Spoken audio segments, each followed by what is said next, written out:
Dear audience, I am very happy for being a part of this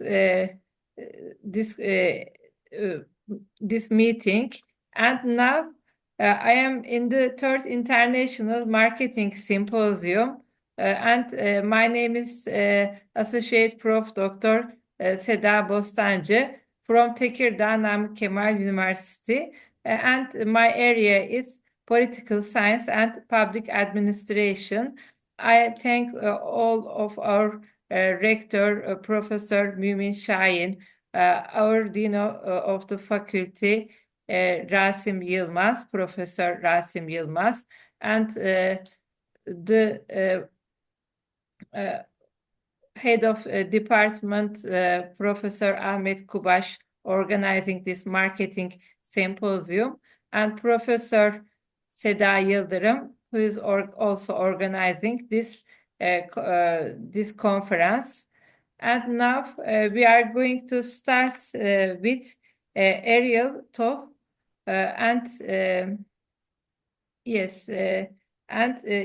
her area is Marcharh Initiative Center for Sustainable Solutions. We are listening you. Thank you. You can see the screen, yes? Yes, we are seeing the screen. Okay. Thank you so much, Dr. Seda Bostancı. Thank you, Dr. Ibrahim and Dr. Kaise for also attending this session. This title is A Compelling Sustainability Business in Tourism with a Compliance Marketing Approach. I'm not so sure why in the program the title was not available there, but this is the actual title of the research. So a little bit on myself. I'm Malaysian. I'm based in 2 countries because I work remotely as a researcher and also as an adjunct lecturer in Malaysia and Singapore. And I collaborate on every different research, for example, in the Faculty of Education, Faculty of Economics, mainly in sustainability topics, including climate change, anything to do with helping the industry to transform towards sustainability, whether it's through policy, through technology, or new frameworks. And previously, I was also a lead consultant in the Sustainable Tourism Working Group in Portugal. And this research objective have 2 main areas. One is to investigate a new framework and new models to support sustainable tourism. And secondly is to understand what is the role of marketing approaches as a decision indicator for sustainable tourism actors.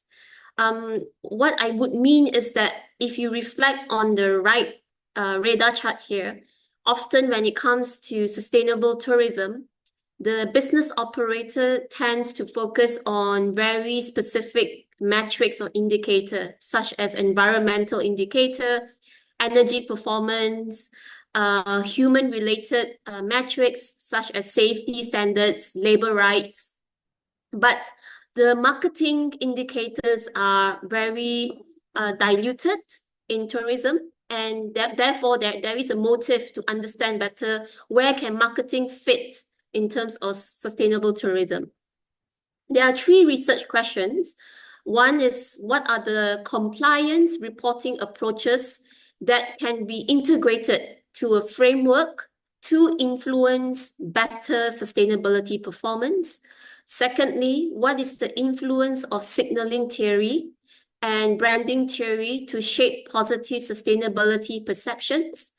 And thirdly, how does an integrated framework becomes a new intervention to lead towards more effective sustainable transformation in tourism? The introduction of this research begins by re-looking at what we have now presently in majority of tourist operators worldwide, whether you are a hotel operator or you are a service provider. Often the initiative in tourism is deliberately created to market information about their actions, right? About their values, about their mission, about their belief system. So on the right-hand image is a simple one, like influencing a consumer to switch towards more sustainable practices by reducing their linens, reducing the cleaning of their towels, for example. So this reflects that there is a marketing approach currently in tourism, and often is on the theory of signaling. It's a signaling theory. So as a consumer or as a tourist, it may not necessarily mean that if I choose to stay in a green hotel, a certified hotel, or if I choose to reduce my linen change, I am confident with the hotel or confident with the business that is truly sustainable. Sometimes there are gaps where consumers and tourists are just supporting it for the sake of trying to test the business itself, the business operations, or they are just responding to what is being communicated to them. It's just a response, but it may not necessarily mean that they could trust the operations or could trust whether the operator is fully sustainable and they are holding true to their ethical practice. And thirdly, there are also multiple positive attributes which convey an operator or a business provider to have strong qualities as a niche brand. So here are some actual examples. There are many worldwide, whether you are in Europe, Asia, or US. There are many third-party verification and third-party auditors to monitor how sustainable is a hotel or how sustainable is a product. And this is related to a brand theory. So it's creating a niche brand as a very edge business provider in sustainability. So reflecting in this is actually not so much on greenwashing. Greenwashing is normally a term that is often preconceived and often misinterpreted in the tourism sector.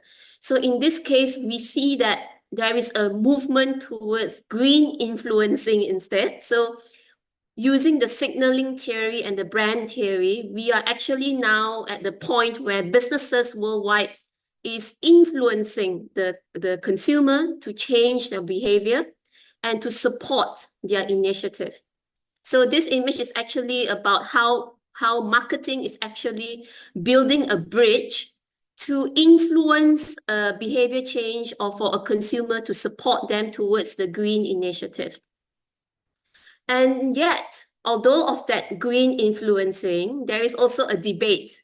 Firstly, whether in terms of investing in marketings, like for example, if you are in the business of tourism, whether a decision maker should invest in the marketing department first, or they should invest maybe in other areas of the business. It could be the design of a product, it could be how they manage the finances, rather than focusing on the marketing department first. And there's a debate in this. Secondly, where do sustainable tourism actually happens? At which phase? Is it during the marketing phase? Is it during the consumption phase where actually consumers begin to change their behavior? Therefore, then that's where sustainable tourism happens. Or is it during the monitoring phase? And thirdly, sorry about that. What are the other indicators and metrics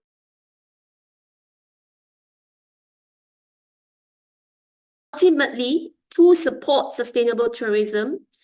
We find that through this research, there are many dimensions involved. And we are not so certain, it cannot be so certain which one comes first, because it's all interrelated, right? In the business world and also in the tourism world, where it varies by season, by the seasonal occupancy of tourists. And it's also varied by the tourist expectations. Meaning to say, as a whole, even though we can audit or verify, like the certificate is certified to be sustainable, But there are many other dimensions. Tourist values, tourist expectations towards sustainability always change. There are also cost and profit indicators at the tourist side and also for the business to decide. There are also management factors, decisions that are in conflict across a department that is running the business. And there's also limitations on labor and human resources. So all these factors actually affects the sustainable tourism transformation and how frameworks should be implemented. The methodology in this research is very simple. We conducted a literature review and then a case study on comparing tourism sector with other sector like manufacturing, food and beverage. How does the tourism sustainability models work in comparison to other economic sectors like transportation or ordinary business provider?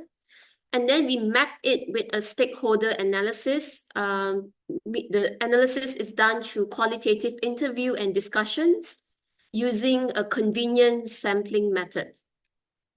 And the key results is that through the stakeholder analysis and the case study, what we found that in the tourism sector itself, environmental standards and product standards are very common now. It's at least up to 80% of global tourist operator would comply to environmental standards like ISO and also energy efficiency standards. And why they are doing so is actually not for sustainability. It's because it's a compliance to operate the business, to get the license to operate. And secondly, medium to large companies in tourism are exploring ESG reporting and sustainability reporting. Is because of compliance to the business regulation. So depending on which region they are, every region has an economic and policy regulation that makes it mandatory for the tourism company to invest and to perform their reporting in ESG and sustainability. Lastly, there are also medium to large tourism companies creating new services and new product. And for example, exploring circular economy approaches. And one of the reasons is more to maintain their brand, their brand as a sustainability provider and as a business that is truly holding true values of their mission, whether it's at the environmental domain or social sustainability, and also according to the triple bottom line targets like people, planet, and prosperity. The key results is that tourism, whether you are a hotel operator or you are a service provider in the tourist and hospitality sector, it always operates differently from other economic sectors, mainly ordinary business or manufacturing. One very key apparent result that we discovered is that actually tourism sector has a very strong approach in terms of compliance. And the compliance are happening across 3 domains. One is standards, right? Like the one I mentioned earlier, ISO standard, energy efficiency standards, environmental standards to operate their business. Secondly is sustainability reporting. And the third layer is on top of that, on top of compliance to standards and reporting, they are also creating added value product and added value services. And there are also 3 key domains that support the monitoring of new marketing strategies and approaches. It has been found that apart from viewing the tourism to be more responsible, as a responsible business, apart from viewing the tourism to be more sustainable as a sustainable business, there is now an emerging impression that responsible business can be more appealing as a marketing approach. Because if we approach the consumer in a way that we are a responsible business through the compliance, all the compliance that is done, therefore consumers and tourist occupants can build better trust, build trust and reliability with the service and with the company. And secondly, apart from viewing a hotel operator, even though they're certified, they're audited, they have a niche brand, now it's rather an ethical branding because I'm being compliant, I'm responsible, therefore I have an ethical branding versus being a niche brand. And the third component, rather than being a highly rated or being the top performer in the hotel business or the top performer in the tourist business, I'm actually a business that provides added value. I'm an added value-centric business versus the traditional views of always trying to be the best in the market. So these are the three new key emerging strategies and approaches that have started to emerge in the tourism industry. Sorry, yes. So the discussion is that when we come and look at the marketing approach for sustainable tourism, there is a way to look at it. It's using a 3-point perspective, whereby this 3-point perspective allows us to understand that right now in the sustainable tourism, there is a new behavior and new developing model that may be known as compliance marketing instead. And yet, a lot of businesses are already exploring ethical marketing, but ethical marketing seems to have some limitations because not every businesses can achieve all the 4 domains in ethical marketing. And ethical marketing tend to focus a lot on privacy, on transparency, on reliability of the information versus consistency. What has been found is that through the stakeholder analysis, although there's a lot of certification, audit, and monitoring in tourism, the certification does not lead to more tourist occupancy, more business. It's just something that they hang on the wall to convey a positive information or messaging about their business. So therefore, to bring in more profit and quantitative measures to the tourism industry, compliance marketing may be something interesting for the business to explore because this aligns better with the regulatory requirements, standards, and it also fulfills human-driven values. Mainly, compliance marketing builds trust. It builds consistency in the business market, whereby a tourist occupant or a consumer can trust the business operations and the information that is being delivered. The final remark is that a variety of compliance-driven activities can create a hybrid framework. So there's no one-way approach to this. And signaling theory and brand theory remains to be a very useful theory to build up a framework or model, but we still need novel marketing approaches in the tourism sector.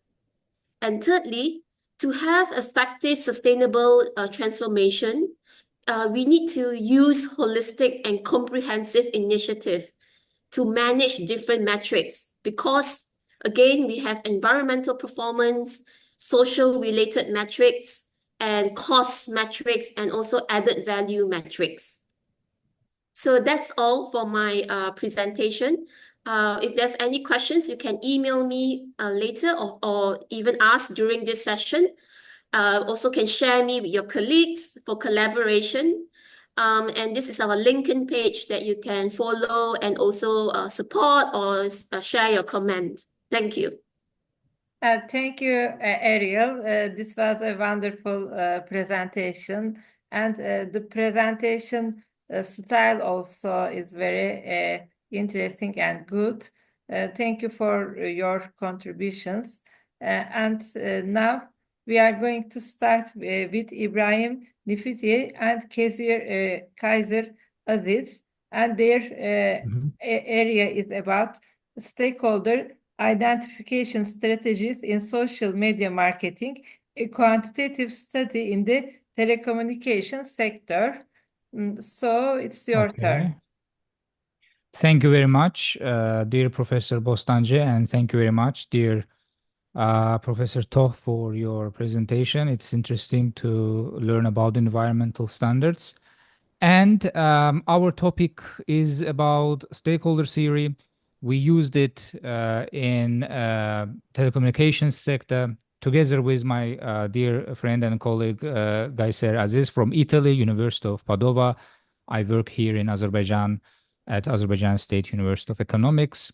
So quickly, I will introduce introduction today. I will also very quickly introduce the literature review, data and methodology, and the most important part will be results and, of course, our conclusions. So in terms of social media marketing, we have to say that it's something very important today. So many people use it. So many businesses use it. Everything is digital today. And of course, telecommunication industry is in the forefront in all of this process. And we developed an interest to the Azerbaijani mobile network operators, for example, to see how they communicate their messages to their key stakeholders on social media.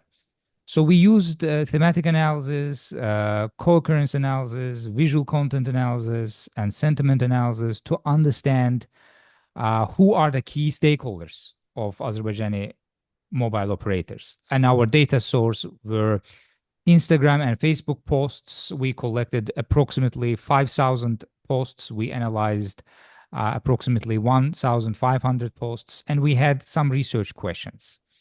For example, who are the key stakeholders of the target audience of Azerbaijani mobile operators in their social media communication? What are the main thematic issues, problems, ideas? What alternative methods and approaches exist to identify key stakeholders? Because if we use public data, we are limited, and we have to apply our own frameworks, because only Facebook or Instagram account holders know their stakeholders, their target audience.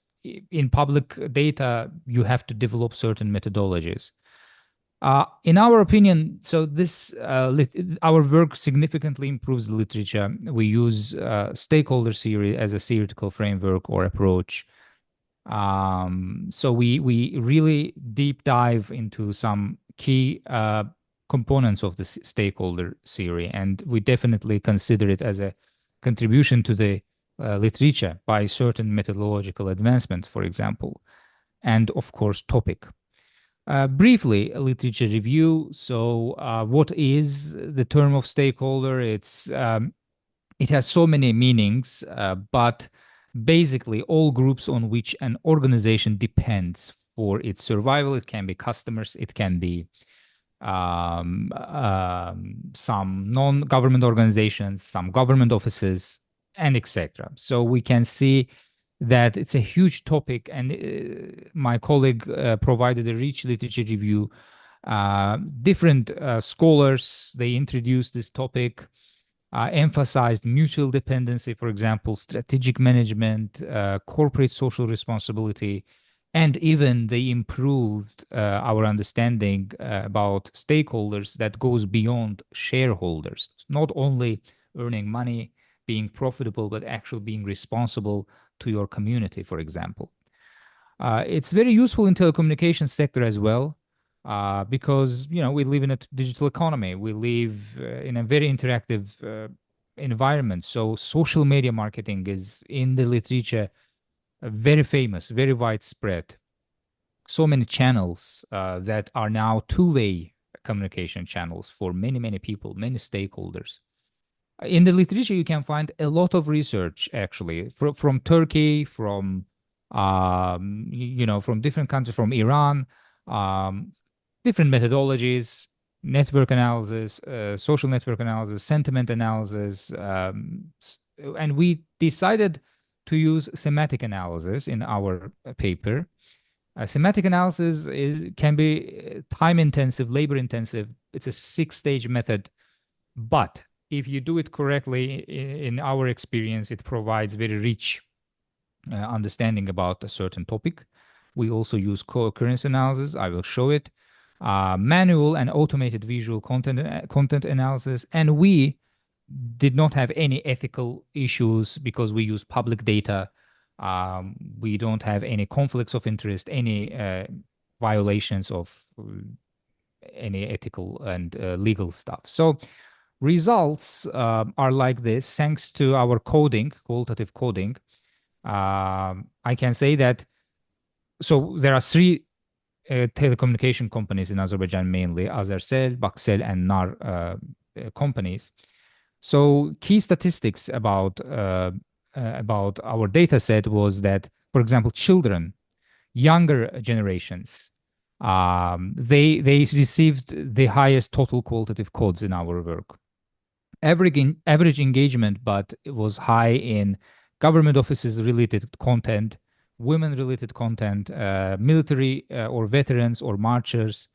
And we were able to see some trend that, companies really like to address younger generations, children issues, and etc. Distribution of, for example, Azercell's qualitative codes. It is, I mean, not only Azercell, but we have all of these 3 operators. So in Azercell, you can see that elders were very important. They addressed a lot of topics, posts, which were about old people, maybe some programs, maybe some events. Women as well received a lot of qualitative coding in our work. Average engagement, for example, likes used to be very high in Azercell, for example. Our thematic report in our paper, it speaks about details. For example, how these companies helped children, young generation, women, government offices, or international stakeholders to improve their work and help maybe these companies to make their work better. So I will not read all of this because it's too much information, but basically, for example, helping children who are not living with their families, so they're orphans, used to be a very famous program for these companies to apply certain social responsibility programs. Or some hotlines, medical assistance, in young people, scientific and educational activities, career fairs, entrepreneurship programs. So when we used to analyze thematically, we focused on the stakeholders and we reported what kind of activities are done that helps us to identify the stakeholders. So again, in the Baksel's case, it was similar. Children received really a lot of acknowledgement, helping them, making them more sportive, giving them opportunities to improve their skills and knowledge. Young generation, similar, helping them to find works, for example, government offices, partnership with state institutions, helping journalists. So you can read about all of these specific stakeholders after our qualitative coding and thematic report. It's same with NAR. It's also a telecommunication company. Again, similar stakeholders, same stakeholders, but maybe different intensity in terms of their frequency of events. We also did co-occurrence analysis. So it basically showed us what kind of topics are related with each other. So in the case of Azercell, here, one telecommunication company, youth, younger generation, were related to universities, training and development. I don't know, like so many other topics, competitions. Women were related to sports, to some social issues, children. So some social issues, again, sports, helping them in schooling. So all of this co-occurrence showed what kind of qualitative code emerged in a positive correlation with um, other qualitative codes. It's same story in other companies. Children, again, because it was the largest qualitative code in our work. So you can see in more details in our work that how these codes were related to each other. Our other strategies to identify for the stakeholders for us Dear Ibrahim, you was have about 5 minutes, okay? 5 minutes. yes, I will Okay, I will and thank try you. I will try. Thank you. So other strategies included manual visual content analysis. We examined that, for example, if the posters show young people or business-related elements, or again, young people, children, we wrote our first impression, focus on elements, and maybe additional screening to conclude who is the main stakeholder of this social media communication. In the first case, it's students. In the second case, it's businesses. In the third case, it's children, especially girls who would like to protect themselves thanks to martial arts. Automated visual content analysis, we selected two posters, gave it to ChatGPT. We gave to it a prompt to analyze and identify the key stakeholders. It gave us exact answer that, in the first poster, it is about the younger generation. In the second poster, it is about journalists. So ChatGPT was able to find who are the main stakeholders based on visual inspection. Lastly, we applied sentiment analysis on the comments. We selected some comments. We tried to see if the people are satisfied or not. It's not exactly stakeholder identification, but it is about identifying the perception of the stakeholders about this company. Our conclusions are that it's possible to identify certain stakeholders thanks to thematic analysis, visual content analysis. Engagement data, for example, shows that government offices and agencies and women are really very in the middle of the stakeholder consideration among the mobile operators. Analysis of three, engagement again, sometimes some companies, they show different stakeholders as their target audience. Other cell focuses on different, let's say, stakeholders, Buxell on children, NAR on younger generation. It's possible to find all of these differences. Manual automated visual qualitative content analysis was very, very useful. But we can say that there is an imbalance. So CSR communication, stakeholder identification should be balanced. And frequency of such posts should be increased, not only promoting products and services, but promoting the CSR content, because our analysis is based on CSR related posts. And company resources and public expectations should be also aligned and kept in balance, because stakeholder theory tells us that it should be managed in a much more comprehensive and diversified way. So thank you very much for your listening. I had to speak very fast due to time limitation. Yes. But if you have any question, you can ask. And thank you for this opportunity. We also thank you all our conference contributions. And now we have a very, very little time. So maybe in another time, for example, in our LinkedIn's and emails, we can discuss these areas later. And we have only 1 minute, so Kejir, can you say something? Can you share something to us? Yeah, I was supposed to talk about the introduction and the literature review, which my colleague already talked about since we were under time constraints. So we decided yesterday to give it like, but I will talk about the stakeholder theory, the whole research regarding the stakeholder theory, which was not just only focusing on shareholder.